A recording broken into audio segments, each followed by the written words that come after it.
Welcome back. Let's do question 2. A certain school, the staff committee wanted to determine how many glasses of water the staff members drank during the school holidays. All teachers present on a specific day were interviewed. The information is shown in the table below. So we have the column here for the number of glasses of water drank per day, and then the number of staff members. So it means here we have 5 staff members that drank between 0 and 2. But take note, 0 is included. It means there's someone or there are some staff members that did not drink water.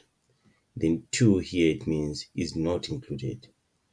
Okay, but 2 is included in the next row. See that 2 is included here and 4 is not included here. So you have to take note of that, right? And then these are the frequencies. These are the frequencies. The instruction says complete the cumulative frequency column provided in the table in the answer book. Right, so now we have this table that was in the answer book. So we want to complete the cumulative frequency. What do we do to get the cumulative frequency?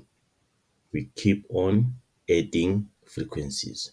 So the first one is 5, and then the second one is going to be 5 plus 15. 5 plus 15, which is 20. And then the next one will be 20 plus 13.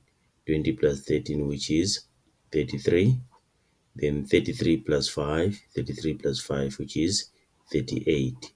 And then 38 plus 2, which is 40. Right, so these are the cumulative frequencies.